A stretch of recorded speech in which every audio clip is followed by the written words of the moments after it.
Assalamualaikum warahmatullahi wabarakatuh, Ustadz. Waalaikumsalam warahmatullahi Nama wabarakatuh. saya Jumiati, saya mantan pekerja asuransi syariah.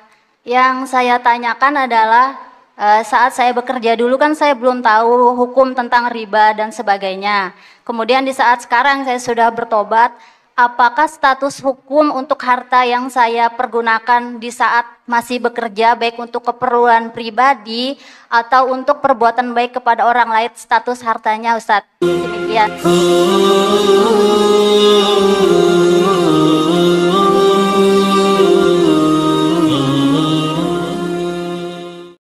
Begini Ustadz, dari kantor itu ada fasilitas asuransi. Ya. Nah, selama ini kami menggunakan untuk beberapa rumah sakit yang ditentukan dengan plafon tertentu, kita menggunakan manfaat itu. Nah, hukumnya seperti apa Ustadz? Asuransinya BPJS atau Asuransinya konvensional, Sinarmas. Sinarmas. Tapi dipotong dari gaji atau tidak? Enggak, itu fasilitas yang diberikan. Cuma ada plafon Ustadz. Boleh.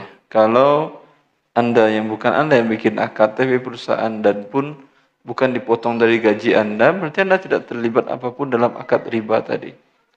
Ya, ini semata-mata adalah hibah dari perusahaan Anda. Yang buat riba dia, ya, yang membuat akadnya dia, Anda hanya menikmati dengan gratis, boleh.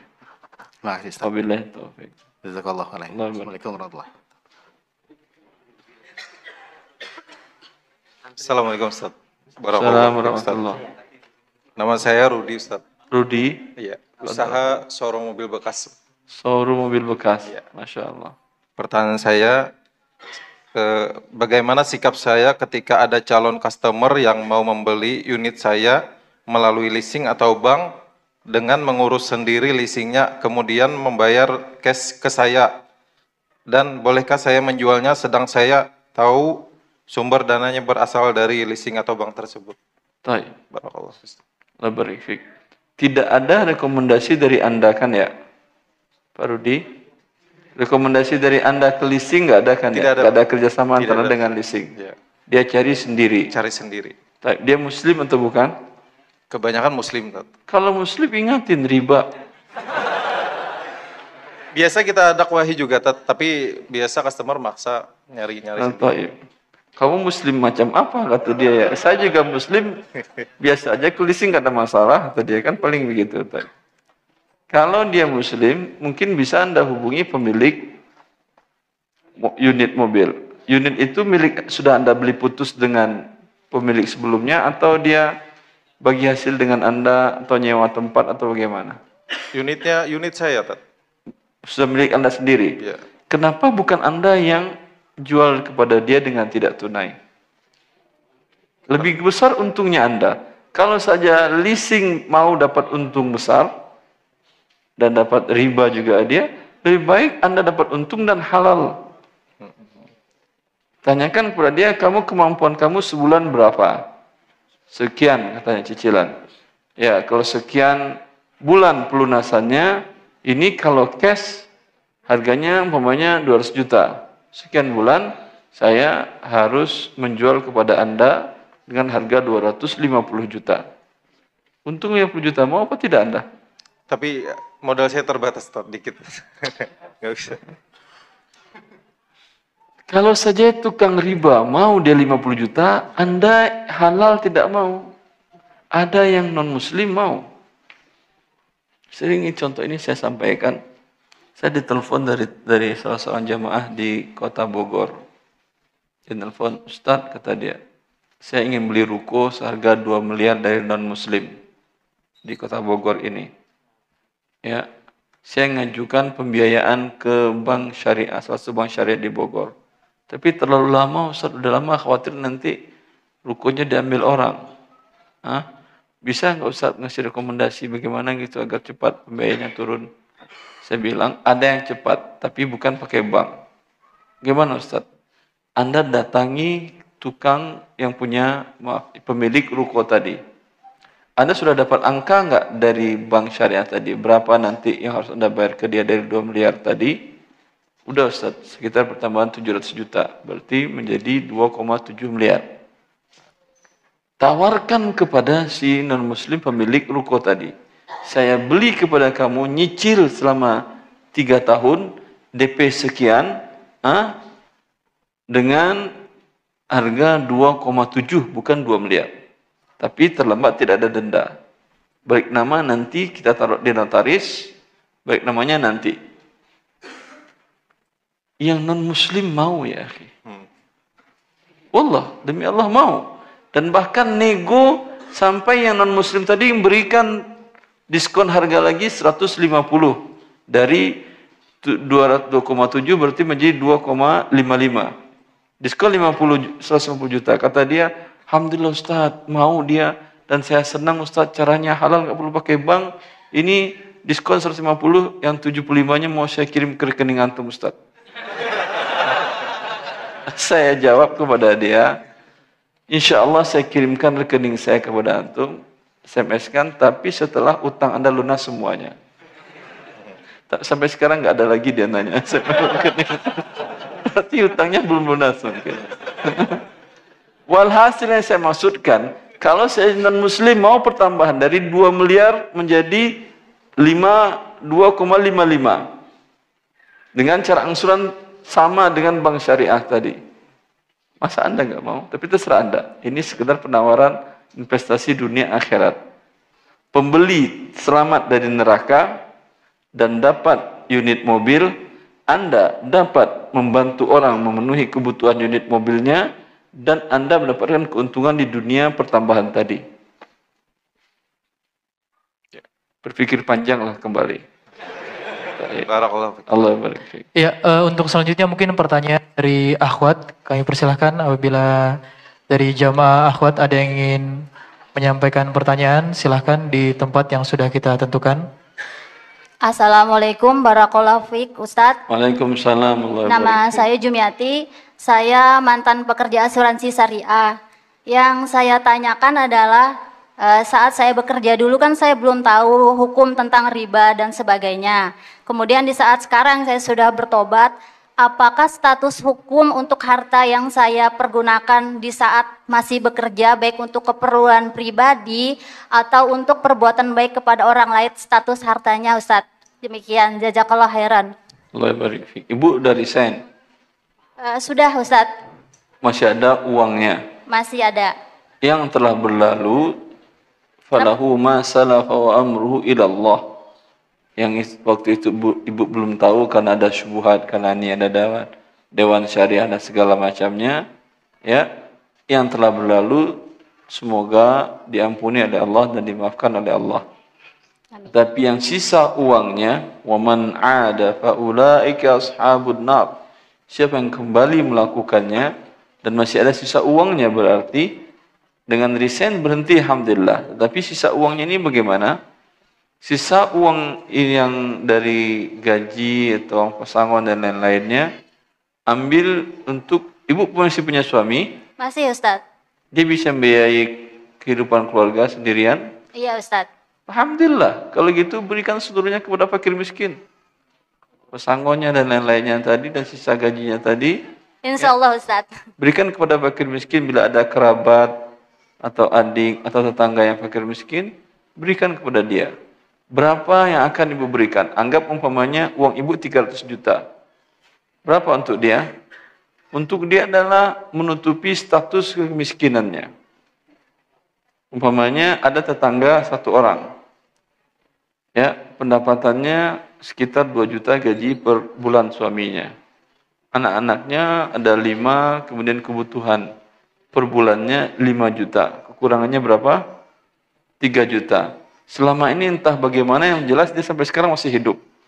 Bagaimana cara untuknya? Wallahu a'lam. Jelas masih hidup. Bila ada hutang, dia katakan ada hutang, maka bayarkan hutangnya dari uang 300 juta Anda tadi. Ada hutang umpamanya 10 juta. Kasih 10 juta dahulu. Kemudian setelah itu, dia akan setahun ke depan, kebutuhannya kekurangannya berapa tadi? 3 juta kan ya? 3 juta. 3 juta sebulan. 3 dikali setahun 12. Keluar angka 36 juta. Berikan 36 juta lagi ke dia, katakan, ini hak Anda. Jelas Ibu? Jelas Ustadz. Lebih dari 36 juta dia tidak boleh diterima, karena sekarang status kemiskinannya sudah terangkat. Kebutuhannya setahun sudah tertutupi, dia nggak fakir miskin lagi. Paham? Paham Ustaz. Ya. Cari, masih ada sisanya kan baru 46, uang pun 300 tadi kan ya? Iya. Masih ada sisanya berapa? 254. Cari lagi tetangga atau kerabat yang lain. Kalau belum ada, tunggu proposal, majukan proposalnya. Tunggu proposal, mungkin ada tetangga, ada ikhwat, atau segala macam, ada akhwat, atau siapa yang kenal, ya. Lihat, cek kebutuhan dia tadi. Karena kalau enggak, proposalnya minta 500 juta. Ngajunya 300 juta, 350. Tapi cek oleh Anda. Jelas? Seperti itu mengecek, menyalurkan untuk fakir miskin. Sampai pun zakat juga menyalurkannya seperti itu.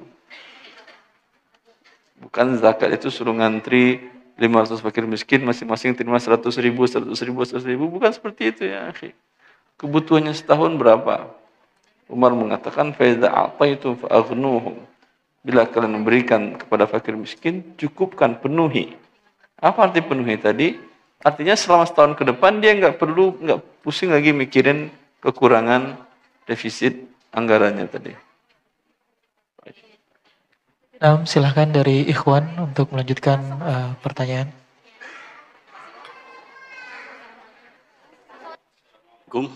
Waalaikumsalam warahmatullahi wabarakatuh. Saya staf pengajar PNS. Tadi sudah absen, sudah ngajar. Habis zuhur nanti ngajar lagi. Dalam ketentuan perguruan tinggi, kita boleh melakukan pendidikan, artinya setelah ngajar bisa menimba ilmu lagi di luar gitu. Artinya dibenarkan aja, nanti sore baru absen lagi gitu. Alhamdulillah. Pertanyaannya di mana Pak? Di Universitas Lembu Mangkurat? Di UIN. Tapi mengajar di Pak UIN. Ya. Mengajar Pak Umum kewirausahaan dan juga evaluasi pendidikan. Pertanyaannya begini, PNS ini terikat Pak dengan bank konvensional. Apa jadi, yang terikat? Saluran gajinya, upahnya, gajinya, jasanya. Bank konvensional masuknya. Terikat pelan-pelan. Awalnya apa? Gaji kami masuk gaji karyawan. Bank konvensional. Boleh disebut nama banknya? Boleh ya? Ya. Di poin 6 itu kan ada bunga. Karena kita sadar, bunga ini ada dua pemikiran. Yang pertama, kita keluarkan sejumlah tulisan nomor 6 bunga itu tadi, untuk jalan, untuk toilet atau MCK. Ada juga pemikiran kepada lingkungan kita, apakah di Sungai Jingah atau di lain itu, yang mesin struktural, tidak ada kerjaan, kecuali hanya pemberian-pemberian. Dia buta, dia tidak bisa lumpuh, gitu sebagainya. Apakah boleh itu? Itu pertanyaan pertama. Tadi ada, boleh pertanyaan lebih tadi panitia?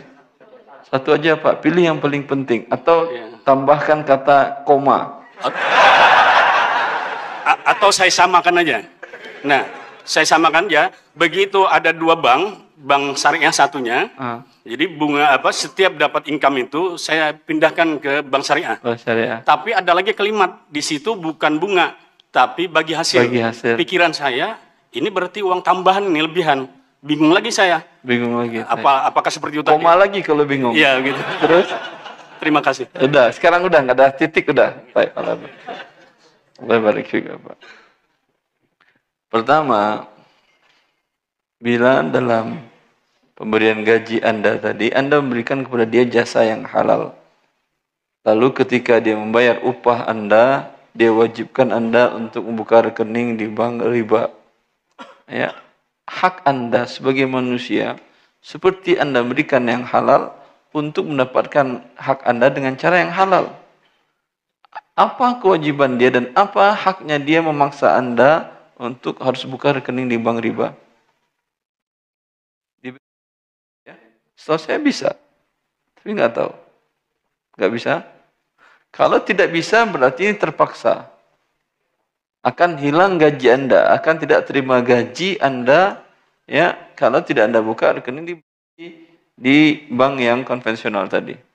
Maka ketika Anda buka tadi dan sudah dibuka, umpamanya, minta tadi yang konvensional tadi, poin 5 tadi, tolong itu dihapus, dicoret. Mau nggak mereka? Jangan patah hati dulu tuh. Nggak mau Ustaz. Sekarang berapa bank mereka yang ingin ngajukan itu sudah ada formnya, tinggal tanda tangan, selesai urusannya, dicoretnya.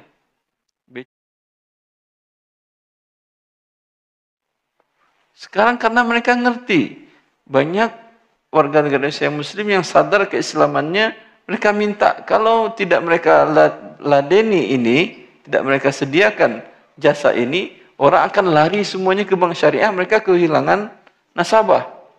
Ya atau tidak? Bisa BRI? Bisa. Minta. Jelas? Ini solusinya. Bukan tetap ada bunga, kemudian bunganya Anda salurkan. Bila masih ada bunga tetap di sini, dan dapat bunga terus per bulan, berarti Anda masih ada akad ribanya. Terus terkena dosa. Tapi dosanya Anda salurkan, bertobat, dan fakir miskin. Selagi ada pernyataan perjanjian ini ditandatanganin, dosanya terus mengalir. Kecuali ini sudah dicoret. Jelas? Yang koma tadi, apa tadi yang koma? Ya, transfer ke bank syariah. Udah, kalau seperti itu Anda nggak perlu transfer ke bank syariah. Jelas? Baik. Kemudian menurut Anda bank syariah ada bagi hasilnya, menurut Bapak sama aja dengan bank riba. Betul. Karena kita katakan, kalau bagi hasil investasi tadi, siap bagi keuntungan dan siap bagi kerugian. Apakah ada di dalam akad tabungan mudharabah di bank syariah bahwa nasabah sebagai investor atau rabbul mal akan dipotong uangnya bila terjadi kerugian? Ada pernyataan itu atau tidak? Bila tidak ada pernyataan ini, berarti selama ini akad Anda uangnya terjamin kan ya? Rugi atau kolaps pun banknya, uang Anda terjamin simpanannya. Iya atau tidak? Berarti akadnya qard. Kalau ada pertambahan, walaupun nama bagi hasilnya juga intinya adalah riba. Tapi wallahu alam, setahu saya sekarang ada jenis tabungan di salah satu bank syariah yang tanpa ada pertambahan. Iya, akad wadiah. Tapi tidak semua bank yang ada wadiah tanpa pertambahan. Ada beberapa bank yang minta ke dia, tanyain saja, saya mau nabung, berikan saya akad yang tanpa ada pertambahan. Masalahnya mau wadiah kata dia, mau qard kata dia, mau apapun, terserah. Yang penting tidak mau ada pertambahan. Jelas? Allah barik fikum.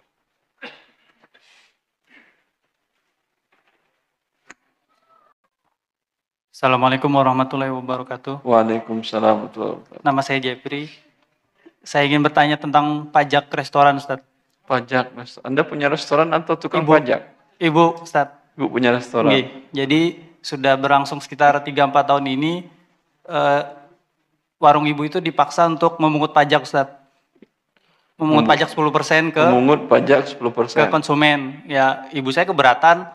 Awalnya menyiasati kami bohong, jadi kami store per bulan 500.000 tanpa apapun, kita datang ke kantor pajak, ini bayar gitu, bayar untuk rumah makan ibu gitu. Berlangsung lama, kok pajaknya cuma sekian, harusnya lebih, kok bayar pajaknya cuma 500.000, harusnya lebih kayak gitu. Kata siapa? Kata orang pajak. Ya sudah, ibu naikkan lagi jadi 1.500.000. Dibayarkan lagi ke pajak, jadi dapat slip, kita tidak pernah mengisi apapun, jadi kita cuma store gitu, dan itu dapat slip bukti kita bayar pajak. Nah sekarang ini sampai pernah digeruduk Satpol PP, Ustadz, dia pengennya kita benar-benar bayar 10% gitu, jadi misalnya sehari kita jualan dapat 7 juta, 5 juta ya, potong 10% itu per bulan diakumulasikan, disetorkan ke sana gitu. Jadi kalau ini di Palangkaraya, Ustadz, per hari. Semisal gitu, per hari. 10% dari per hari? Iya, kan dari omset? Bukan laba bersih, Ustaz.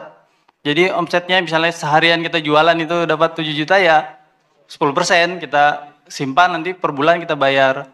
Terus? Ini warungnya di Palangkaraya, kebetulan di Palangkaraya itu termasuk penarik pajaknya ketat Ustadz. Jadi rajin sekali. Dia pengen buru-buru ke neraka dia. Nah sekarang ibu termasuk kebingungan, kemarin sempat narikin pajak tapi ke orang-orang yang pakai seragam PNS. Jadi kalau ada seragam PNS makan, oh tarik nih pajaknya gitu. Terus kalau yang bukan ya sudah. Tapi kan gimana tarikin pajaknya? Ditulis di situ. Ini di notanya di slip ada pajak 10%. Iya. Ini sebenarnya rumah makannya masih dikelola sangat konvensional, Ustadz. Jadi memang awalnya cuma warung pinggir jalan gitu, tapi jadi rumah makan ya sekarang disuruh bayar pajak kayak gitu, Ustadz. Jadi semuanya serba nggak pakai struk, tulis tangan aja di kertas biasa gitu kalau ada orang beli. Nah, Allah barik fik, mungkin teknisnya nanti bisa minta nomor teleponnya Pak Widi. Telepon itu berapa? Bisa nanti dibantu oleh tim ETA bagaimana buat tax planning agar bisa mengurangi kewajiban pajak tadi. Nah, yang jadi pertanyaan itu gimana Ustaz? Maksudnya apa kita tetap menarik kayak gitu atau selama ini sih akhirnya tetap bertahan dengan ya kita bohong ya gitu, bohong ke pajak gitu. Jadi cuma ya sudah dibayarkan sekian dan belum memungut, jadi memotong dari hasil pendapatan jualan gitu. Kalau Anda memungut berarti Anda bagian dari kaki tangan tukang pajak. Bagian dari kaki tangan orang yang tidak masuk surga kata Rasulullah SAW. Dan bahkan pun pajak akan melihat bila Anda memungut dari tertulis 10%, ini perlakuan dari negara dianggap tindakan pidana, bisa dipenjara. Karena mungut kemudian nggak setor ke negara, dianggap sebagai tindakan pidana, memakan uang negara. Sehingga mereka mengatakan negara dirugikan sekian. Jelas? Rasulullah SAW telah mengatakan dalam riwayat Abu Dawud, la yadkhul jannata sahibu maksin. Penarik pajak tidak masuk surga. Tetapi yang wajib pajak yang ditarik, dia adalah orang yang dizolimi. Jelas?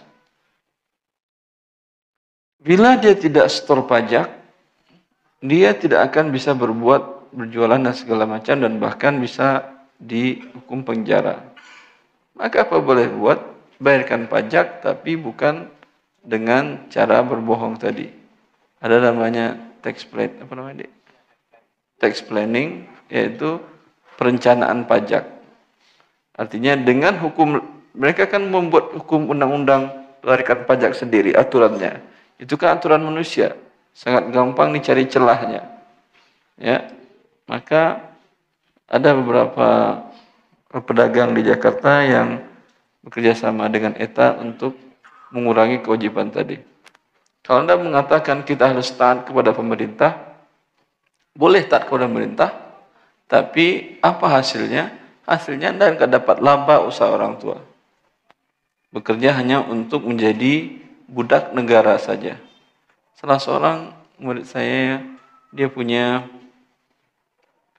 pabrik herbal, merek besar, miliaran, sekitar 50 miliar asetnya, herbalnya. Dia punya 2, ketika ada tax amnesty, diikutkan salah satu perusahaan pabriknya untuk ikut tax amnesty. Dia mengatakan, Ustaz, saya harus menaikkan harga jual kan yang ikut atau amnesty ini, harus dinaikkan 24%. Kalau saya tidak naikin, seperti harga biasa, sebelum ikut tax amnesty tadi, saya hanya akan bekerja untuk negara saja, 1 sen pun saya tidak dapat laba. Hanya untuk biaya operasional saja. Kalau saya naikin, saya akan kalah persaingan di pasar. Orang nggak ada akan beli barang saya. Bagaimana Ustaz? Apakah saya harus taat pemerintahan? Yang kedua juga saya harus amnestikan. Kalau Anda ikutkan amnesti lagi, yang satu lagi, Anda jadi apa? Bekerja punya 2 pabrik dengan harga 50 miliar, tidak dapat apapun juga. Hanya biaya operasional saja. Lihat kezaliman dari pajak. Kalau dia naikkan, akan kalah bersaing. Dan bila dia naikin, apa yang terjadi dengan mata uang? Inflasi. Sama, riba dengan pajak dosanya sama besarnya. Inflasi yang terjadi. Maka Allah Ta'ala alam, seperti yang saya katakan tadi, diskusi dengan Pak Swidi, dengan tim ETA, bagaimana cara membuat tax planningnya sehingga orang tua Anda tidak dipidanakan dan tetap masih dapat keuntungan dari jerih payah keringatnya. Perbudakan namanya kan ya. Kaya punya 50 miliar aset, ya, tetapi dia tidak dapat uang laba sedikit pun dari 50 miliar. Karena habis buat bayar pajak. Wallahu a'lam. Jelas antum? Jelas Ustaz. Terima kasih Ustaz. Allah barik fikum. Selanjutnya silahkan dari akhwat, dari jamaah akhwat untuk mengajukan pertanyaan. Silahkan Ibu. Assalamualaikum warahmatullahi wabarakatuh. Waalaikumsalam. Barakallahu fiik Ustaz. Mau bertanya tentang pembagian warisan. Silahkan.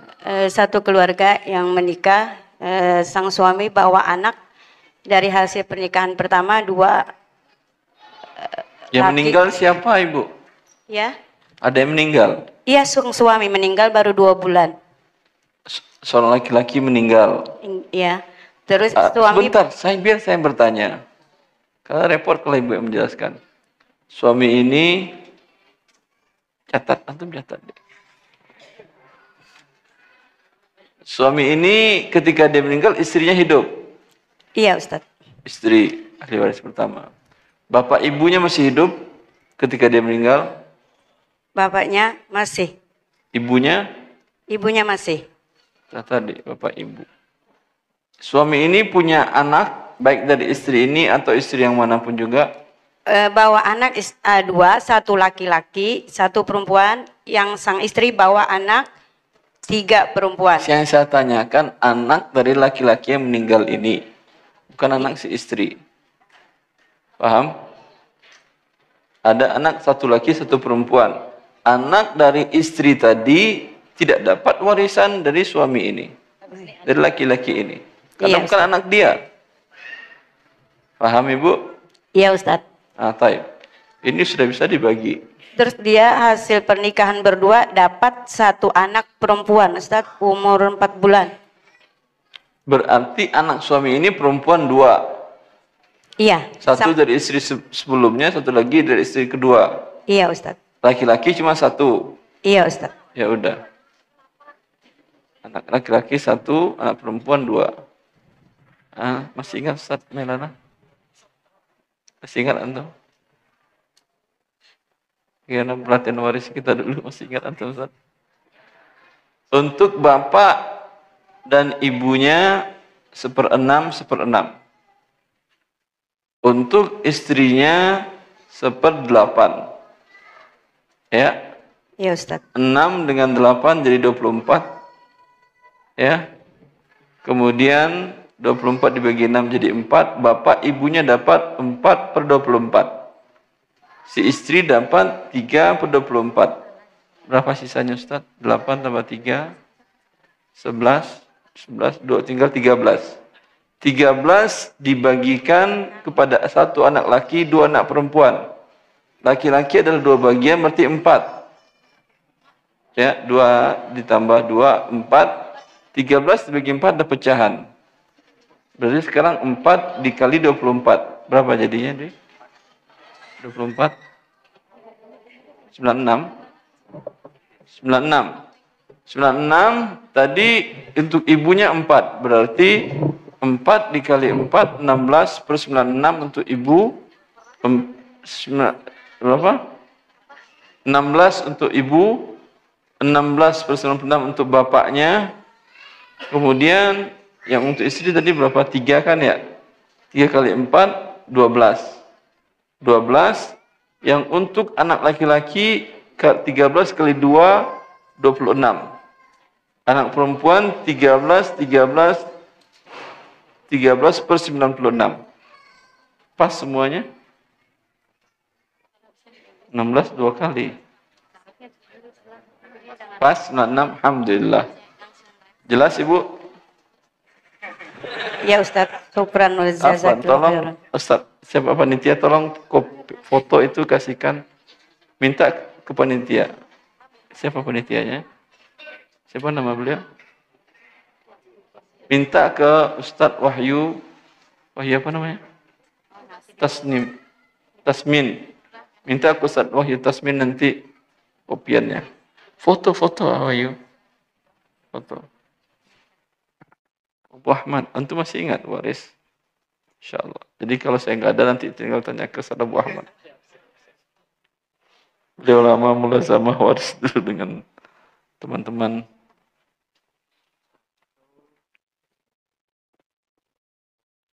Ya, pertanyaan selanjutnya. Ini silahkan dari Ikhwan. Jazakallahu khair. Bismillahirrahmanirrahim. Assalamualaikum warahmatullahi wabarakatuh. Assalamualaikum warahmatullahi wabarakatuh. Untuk masalah investasi Ustadz, Ya, bolehkah ada sebidang tanah mau dijual dan itu berdekatan dengan kita. Pada kejadian sebelumnya itu sudah menyepakati harga, tetapi ternyata begitu mau dibayar ternyata orangnya malah menaikkan harga, artinya mencela-mencela orangnya gitu. Nah kemudian bolehkah kita menggunakan cara-cara tertentu, ini yang lagi kita rencanakan, misalnya begini. Orang tersebut kita ada dari beberapa orang menelponkan untuk berusaha, mohon maaf mungkin yang sudah bisa memahami, bahwa untuk menjatuhkan harga tanahnya itu, artinya dengan cara menelpon atau didatangi, disurvei, ditawar dengan harga murah, nanti berapa yang paling murah mau kita beli di situ. Bolehkah dengan cara seperti itu, Ustaz? bukankah Rasulullah mengatakan wala tanajashu wa kunu ibadallah ikhwana? Janganlah kalian berbuat munajashah. Munajashah tanajus itu adalah anak sengaja sepakat dia rekayasa murahin sehingga harga jatuh. Haram ini ya akhi. Afwan Ustaz, tapi ini kejadiannya yang pemilik tanah ini non muslim dan dia Apakah non muslim boleh dizalimi? Jangankan muslim, hewan pun tidak boleh dizalimi dalam agama Allah. Iya. Paham Anda? Pertanyaan saya begini Ustaz. Saya punya ponakan di Sumatera. Masya Allah. Dia menginginkan saya berinvestasi untuk tanaman jeruk. Jeruk. Ya, jeruk nipis kan lagi ngetren di Sumatera. Masya Nah, Allah. kebetulan saya investasi di sana. Saya kirimkan uang untuk membeli jeruk, untuk melubangi lubang tanamannya, dan untuk memotong rumput. Dan saya mengatakan kepada ponakan saya, nanti setelah panen, setiap panen, saya minta 10% dari hasil penjualan. Bagaimana menurut pendapat syar'i? Terima kasih. Baik. Tanah milik siapa? Tanah milik ponakan saya. Berarti milik Bapak adalah pohon, pupuk, dan biaya pembersihan. Ya. Ya. Itu umurnya berapa umur jeruk nipis itu? Biasanya katanya kalau mau panen, karena cangkok itu 8 bulan sampai 1 tahun sudah berbuah. Sampai berapa lama nantinya? Ya sampai tanaman mati. Iya, sampai itu perkiraan berapa lama, berapa tahun? Kalau produksinya yang baik katanya dari mulai berbuah sekitar 5 sampai 6 tahun. Hasilnya Sampai 6 tahun. Yang maksimal ya. Dari pertama berbuah. Ya. Berbuah dari tanam berapa? Ya sekitar 8 sampai setahun sudah berbuah. Berarti sekitar 7 tahun. Ya. Berarti akadnya musyarakah, kerjasama. Dia adalah jasa tanah. Kalau tanahnya itu disewa selama 8 tahun, berapa kira-kira harga sewanya? Kira-kira aja. Setahun berapa sewa tanah di situ? Di sana harga tanah itu 1 hektar itu 3 juta. Per tahun? Bukan harga tanah, berarti kalau disewa. Sewa? Hah? Pertanyaannya sewa. Kalau disewa saya belum nanya. Baik. Karena terserah, Bapak mau dia menyertakan tanahnya atau jasanya. Ini beda nanti dalam bagi kerugi dan bagi untungnya. Ya. Yang modal Bapak jelas rupiah tadi, jelas. Ya. Berapa rupiah Bapak kirim umpamanya? Umpamanya 5 juta. umpama 5 juta. Kalau sewa tanah, kalau harga tanah 3 juta per hektar, dan tadi untuk ukuran per hektar, berarti 3:5 modalnya. Ya, andai jeruk nipisnya habis semuanya, mungkin qadar Allah, mungkin kena banjir atau longsor atau segala macam, ya, jangan ponakan itu bilang mama namanya atau apa namanya, paman. Ya, mama. Mama, wahai mama, uang mama sudah habis. Karena semua pohonnya mati sudah. Ya, katakan kepada dia, tidak, wahai ponakanku. Ya, kita kan 3:5. Berarti saya masih memiliki di tanahmu 3:5. Kalau isi tanahmu adalah 800 meter, 500 meter milik saya. Paham? Dari awal sampaikan ke dia. Sehingga kalau bagi untung 3:5 juga. Kalau ternyata kerugian 3:5. Kalau yang dia sertakan adalah jasa sewanya, dinilai selama 6 tahun itu berapa biaya sewa tanah tadi. Katakan umpamanya 1 juta cuma. Berarti 5:1. Bagi hasilnya 5:1 dan kerugiannya porsinya jelas. Umpamanya dalam 1 tahun habis semuanya dimakan atau diinjak gajah atau dimakan apa, habis semuanya. Hah? Antum ketawa, ya umpama namanya kita ya. Jelas? Jangan katakan ponakan, mau kan buat perjanjian tertulis yang jelas. Jangan ponakan akan mengatakan, semoga Allah beri mama kesabaran. Sekarang selesai karena pohon mama sudah habis semuanya dimakan hama. Tidak. Kalau itu kan dari sewa 6 tahun, itu mati baru di tahun ketiga. Berarti 3 tahun ke depan Anda masih ada hak di situ untuk mengelola. Kalau dia sewakan ke orang lain, Anda masih berhak 1:5. Disewakannya ke orang lain umpamanya 6 juta, dapat mamaknya 5 juta, dia 1 juta. Jelas? Tapi sampai di tahun ke-6 tadi, memang habis hak mamak di sana. Maka tanyakan ke dia, yang Anda ikut sertakan sekarang jasanya kah atau tanahnya? Kalau Bapak jelas, yang Bapak sertakan uang 5 juta. Sehingga jelas dalam perhitungan bagi hasil dan kerugian. Jelas Bapak? Ya. Allah barik fiik. Terima kasih, Ustaz. Allah barik fiik. Kalau langsung dibagi seperti tadi 10% dari hasil tanam untuk Anda rugi. Padahal perbandingannya 1:5 atau 1:3:5 tadi.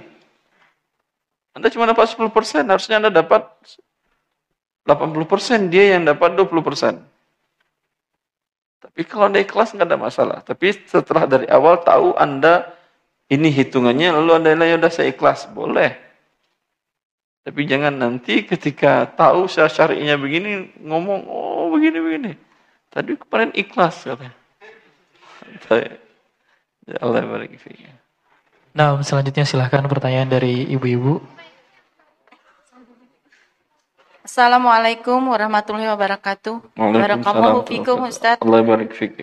Bagaimana hukum usaha fotografer Ustaz? Hukum foto dengan kamera. Jazakallahu khairan. Allah barik fiik. Usaha fotografer. Taib. Iya. Ini ada saya bahas di buku Harta Haram Amalan Kontemporer tentang hukum fotografi. Ada khilaf para ulama dalam hal ini.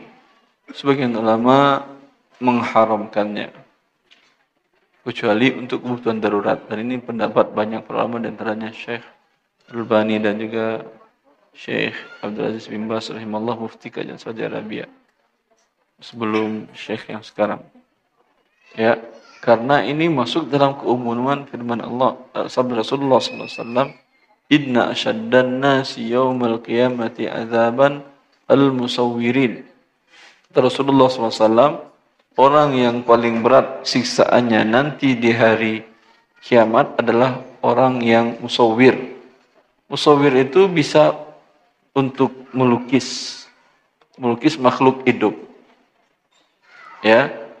Dan secara bahasa, tukang foto dalam bahasa juga musawwir.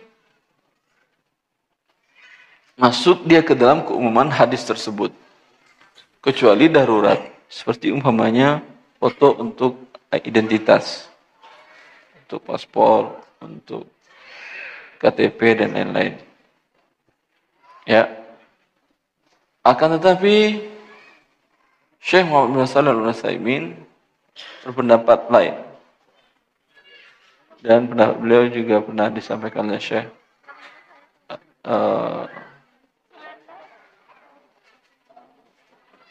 Muhammad kalau saya tidak salah. Beliau ulama hadis dari Syekh Hamad Al-Ansari rahimahullah. Ketika beliau ditanya tentang hukum fotografi, beliau mengatakan, masa cuman klik haram, kata beliau. Kalau Syekh Sami menggambarkan bahwasanya fotografi beda dengan melukis. Karena melukis dia di sana ada makna menandingi ciptaan Allah.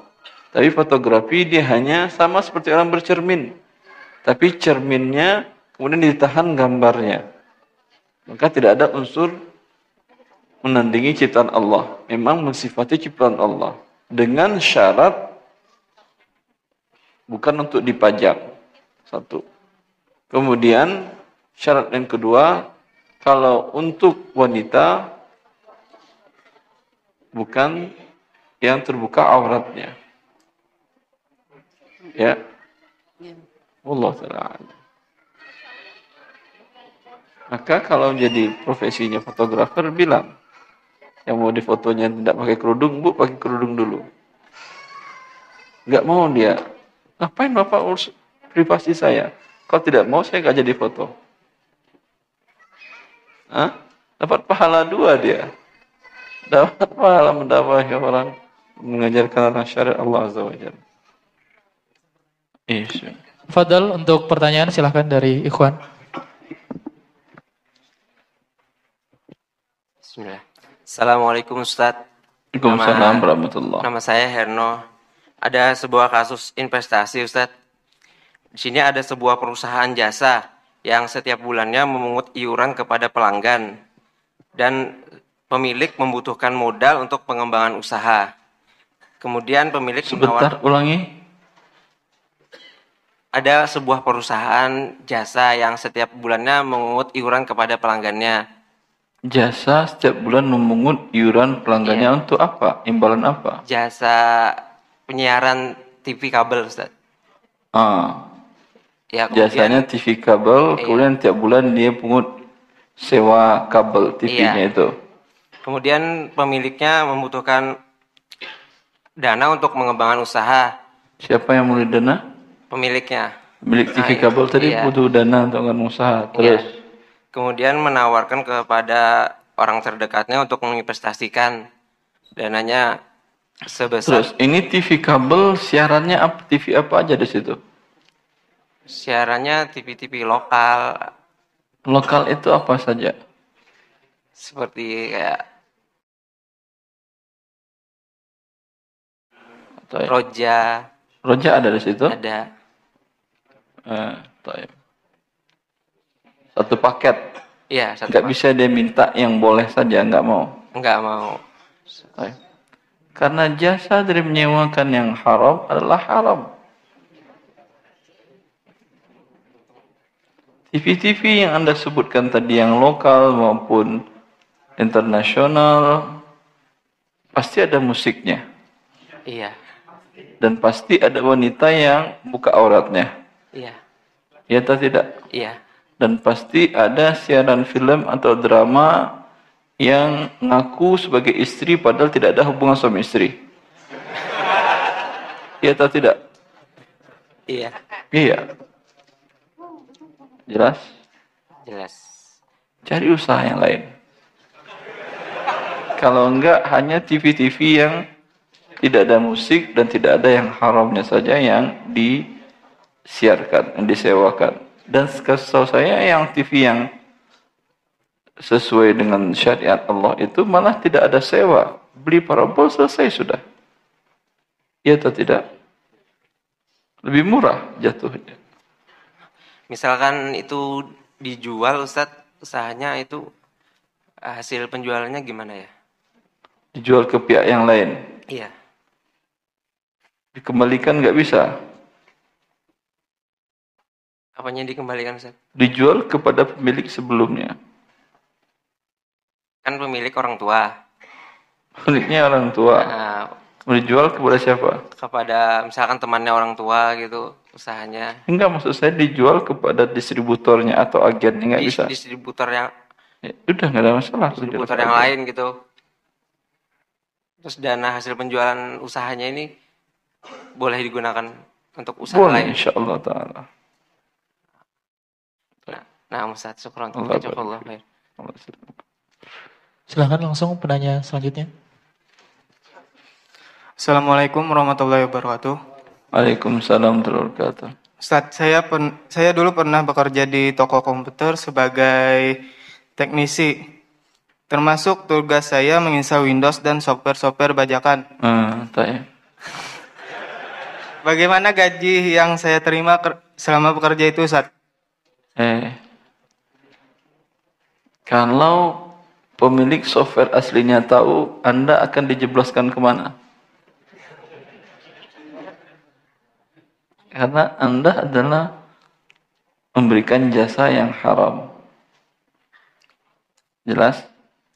Maka uang Anda dapatkan dulu semuanya haram. Kalau tanpa uang itu Anda masih bisa hidup? Masih bisa hidup atau tidak? Anda masih ada orang tua yang biayai atau? Orang tua, Ustadz. Masih sama orang tua. Orang tua kemampuannya cukup untuk biaya hidup Anda? Insya Allah. Yaudah, uang yang tadi berikan kepada fakir miskin. Mungkin kerabat, mungkin tetangga. Banyak berarti uang ini di Banjarmasin, Masya Allah. Banyak mengeluhkan gak ada modal, miskin, gak mampu buat usaha. Banyak modal ternyata ini modal. Tinggal kalau bisa dibuatkan wadahnya. Di Jabodetabek banyak yang membuat wadah pengumpulan dana, uang haram, riba, dan lain-lainnya. Asal jangan uang korupsi. Nanti yayasan Anda diciduk oleh KPK. Tapi Ustadz, gaji yang saya terima itu udah habis, Ustadz, gimana? Sudah habis. Ya sudah habis, apa yang mau dikeluarkan? Tinggal bertobat kepada Allah Azza wa Jalla. Allah barik fikum. Jazakallah khairan. Allah barik fikum. Selanjutnya silakan pertanyaan dari jamaah perempuan, jamaah akhwat, silakan. Assalamualaikum warahmatullahi wabarakatuh. Barakallahu fiik, Ustaz. Assalamualaikum warahmatullahi wabarakatuh. Allah barik fiik. Kami memiliki aset yang hendak dijual, kemudian calon pembeli tersebut kami kenal bekerja di pekerjaan yang penghasilnya riba, Ustadz. Apakah jika kami melakukan transaksi jual beli dengannya, pembayaran yang kami terima tersebut halal bagi kami, Ustadz? Jazakallah. Ya Allah barik fiik. Anda tahu dia bekerja dalam lembaga riba, tapi Anda tahu atau tidak bahwa dia punya harta lain yang halal? Sepengetahuan kami penghasilan utamanya masih dari pekerjaan ribawi, Ustadz.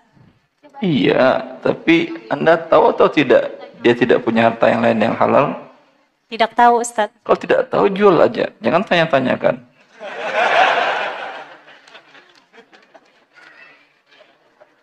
Kecuali Anda tahu betul bahwa dia tidak punya penghasilan lain yang halal. Baik. Boleh Anda jual kepada dia. Tapi kalau terus terang dia bilang, mohon maaf ya ukhtiya, kata dia. Saya bekerja di lembaga yang haram dan tidak ada aset saya yang halal satupun juga. Ya, tidak boleh uangnya Anda terima. Baik, terima kasih, Ustadz. Baik, Allah barik fiik. Silakan selanjutnya dari Ikhwan, penanya selanjutnya. Assalamualaikum. Waalaikumsalam warahmatullahi wabarakatuh. Saya ada usaha di bidang kuliner, terus kemarin dapat undangan buat ikut semacam festival kuliner kayak gitu, Ustadz. Tapi sponsor utamanya tuh salah satu bank. Terus kita diminta salah satu syaratnya tuh transaksinya nanti di tempat itu non tunai. Terus kita diminta mengajukan untuk mesin edisi dan menggunakan e-money gitu Ustaz. Gimana Ustaz? Bentar. Pertama ada festival. Ya. Dapat hadiah atau tidak ini? Enggak semacam bazar kuliner gitu Ustaz. Bazar kuliner jual beli saja dengan ya, jual beli. para pengunjung. Kemudian setiap yang belanja harus pakai e-money. Ya, e-money atau transaksi non tunai yang lain. Non tunai yang lain. Boleh kartu utang juga boleh. Kayaknya boleh Ustaz. Baik. Anda mau? Belum. Udah jangan mau. Ya Ustaz. Jadi nanya soalnya kan usahanya milik join sama teman, jadi biar bisa dijelaskan. Jelaskan kepada dia. Jangan hancurkan usaha Anda yang sedang berkembang dengan cara melakukan riba tadi. Yamhaqullahu riba wa yurbis sadaqat. Allah hancurkan harta riba tadi. Maka siapapun yang ingin pertambahan harta, ingin menginvestasikan dananya dengan cara yang riba tadi, pasti hancur. Karena ini janji dari Allah. Dia akan bisa untung dengan satu syarat. Silahkan investasikan dana riba tadi dan mungkin untung, tapi pindah ke bumi lain. Selagi bumi ini masih ciptaan Allah, dia akan tunduk dengan sunnah kauniyah yang Allah buat.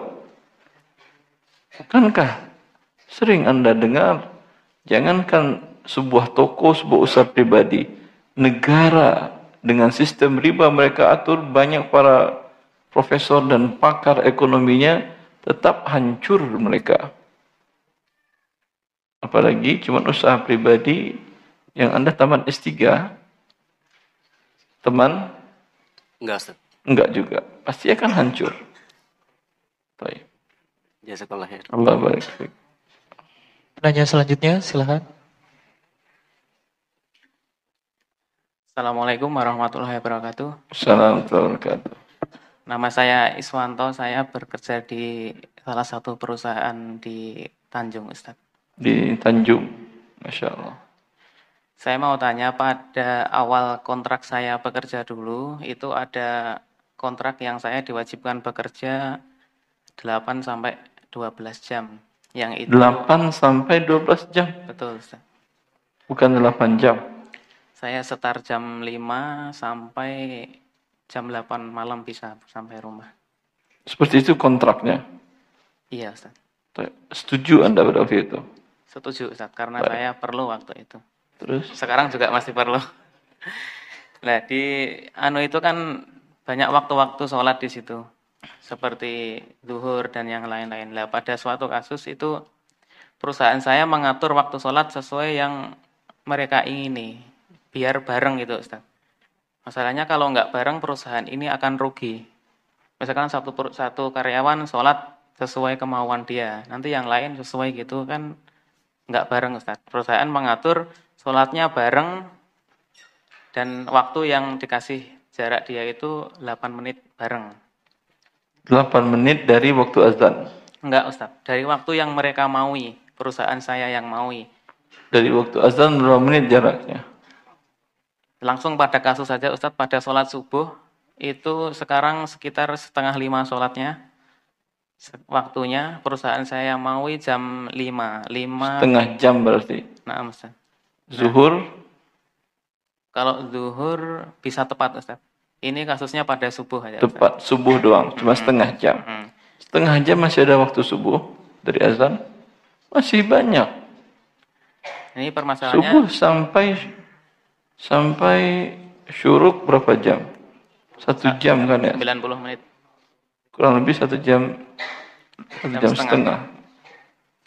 Nah ini Ustaz, banyak dari kawan-kawan itu yang melakukan sholat itu tepat waktu dengan dasar keutamaan sholat di awal waktu sehingga menyebabkan. Silahkan resign.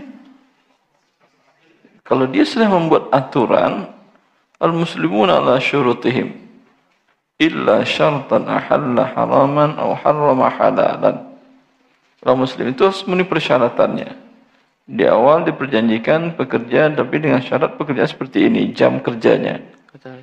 dan tidak ada di sana mengharamkan yang halal. Artinya masih ada waktu sholat, dan di waktu sholat masih. Cuman yang kurang afdoliyahnya karena tidak di awal waktu. Nah, Ya, ini bukan hal yang haram. Anda sholat tidak di awal waktu, apakah berdosa? Tidak.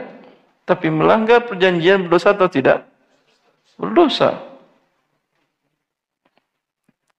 Boleh sholat di awal waktu, tapi jangan bekerja di perusahaan tadi. Bekerja di perusahaan sendiri, kapanpun di awal waktu Anda sholat. Nah, Saya. syukur. Jazakallah khairan. Nah, selanjutnya pertanyaan dari jamaah akhwat. Kami persilahkan. Gimana? Assalamualaikum warahmatullahi wabarakatuh. Waalaikumsalam warahmatullahi wabarakatuh. Nama saya Isti Ustadz. Saya salah satu karyawan dari Perbankan Syariah. Saya hadir di sini bersama teman-teman tim saya. Bersama Tim saya, Pak Ustadz. Masya Allah. Iya, alhamdulillah diizinkan oleh pemimpin kami. Masya Allah. Iya. Jadi di tengah perlunya perekonomian syariah untuk tetap ditegakkan, Ustadz, ada beberapa yang merisaukan kami. Salah satu statement yang bekerja di bank syariah itu adalah haram karena terkait dengan histori modal yang diperoleh, modal yang diberikan dari contoh seperti kami dari bank induk kami. Jadi itu Bank induknya apa, Ibu? Ustaz. Iya, jadi itu menjadi salah satu sedikit ganjalan kami di lapangan terkait untuk mensyiarkan ekonomi syariah ini. Mohon penjelasan dari Ustadz. Barakallahu fikum. Assalamualaikum warahmatullahi wabarakatuh. Assalamualaikum warahmatullahi wabarakatuh. Kalau khusus bank Anda ini alhamdulillah dia berbeda dari bank syariah yang lainnya. Masih ada denda keterlambatan atau tidak, Ibu? Kalau umpamanya dalam akad murabahah. Ibu, gimana Ustaz? Iya Pak. Umpamanya ada konsumen nasabah beli rumah dari bank syariah tadi. Betul. Ada denda keterlambatan tidak dalam unsurannya? Tidak ada Ustaz. Alhamdulillah. Bank syariah lain ada. Kemudian yang diberikan kepada nasabah rumah atau uang? Rumah Ustaz. Rumah. Ini memang jual beli namanya. Ya. Tidak ada denda keterlambatannya, tidak ada ribanya. Baik. Adapun syubhat yang mengatakan uang asalnya berasal dari induk, ya. Apakah semua uang induk itu adalah uang yang haram, arti hasil riba? Tidak. Karena setiap bank ketika dia mendaftarkan tadi untuk dibangun sebuah bank, dia harus punya modal sendiri. Modalnya sendiri dari riba? Belum. Dia belum berusaha dari riba dari mana. Kecuali yang bank induk mengatakan, wahai syariah, kami berikan modal Anda semuanya dari keuntungan riba yang kami dapatkan. Itu baru tidak boleh. Jelas, Ibu? Siap, Ustaz. Ini pernah saya jelaskan di kantor pusat syariah Anda di Jakarta di Kuningan. Tentang syubhat yang itu. Wallahu ta'ala. Allah barik fikum. Dan secara khusus saya ada hubungan baik dengan lembaga ibu di Jakarta. Karena ada salah seorang petingginya, senior manajernya yang selalu diskusi meminta kepada saya bagaimana ini menjadi syar'i Ustaz. Bagaimana ini jadi syar'i Ustaz.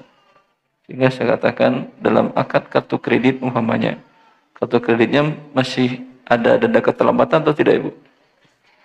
Iya Ustaz. Denda keterlambatan masih ada atau tidak di kartu kreditnya? Nggak ada. Tidak ada, betul. Nggak ada. Itu yang saya katakan. Kemudian annual fee-nya ada kan ya? Annual fee halal tetapi tidak boleh bank membukukan keuntungan, mencatat keuntungan dari annual fee itu. Harus biaya real untuk sistem agar bisa menerbitkan kartu kredit tadi. Kalau Allah Ta'ala alam, ya sejauh itu yang saya pahami dan mereka siap berubah. Baik. Nah, selanjutnya silahkan pertanyaan dari jamaah ikhwan. Assalamualaikum Ustaz. Assalamualaikum warahmatullahi. Nama saya Rian Ustaz. Kebetulan saya berprofesi sebagai sales mobil di kota Banjarmasin ini Ustaz. Masya Allah. Nah, jadi bersangkutan dengan profesi saya Ustaz, karena saya sebagai sales mobil tentunya akan berurusan dengan yang namanya leasing Ustaz. Nah, untuk itu kan apa urusan sales mobil dengan leasing? Kredit Ustaz. Kredit konsumen itu Ustaz. Apa? Konsumen biasa beli mobil itu secara kredit Ustaz. Ya udah. Kalau dia ingin bicara kredit, jangan uruskan. Iya, sudah setahun tidak saya layanin Ustadz, orang-orang yang mau kredit. Nah, sekarang 2 bulan sebelumnya saya sudah mengajukan diri untuk menjadi sales part Ustadz. Karena di sales part itu lebih aman, nggak ada unsur-unsur seperti itu. Nah, menurut Ustadz apakah saya, karena dari pimpinan saya itu disuruh menunggu Ustadz, kabarnya gimana lagi, entah ngikutin tes atau apa. Sudah 2 bulan saya ngajuin itu. Menurut Ustadz, apakah saya resign aja dari pekerjaan saya atau menunggu Ustadz? Bukan desain dari yang sekarang, tetapi jangan terima yang pakai leasing. Soalnya saya ada target Ustadz, misalnya kita ngambil yang cash aja, saya tentunya tidak capai performa Ustadz. Nggak apa-apa performa mereka Anda tidak tercapai, bagus. Berarti Anda tidak mencapai performa riba. Iya Ustaz. Berarti saya iya atau menunggu. tidak? Iya Ustaz. Yang menentukan Anda baik dan tidaknya rezeki kecil dan banyaknya mereka atau Allah. Iya Ustaz. Di mata Allah Anda bagus, performa riba Anda rendah. Iya Ustaz. Jelas? Berarti saya harus nunggu yang keputusan untuk di sales spare part atau sampai menunggu itu jangan satu pun juga Anda terima yang pembelian dengan leasing. Nah, Ustaz. Allah barik. Allah Ustaz. Allah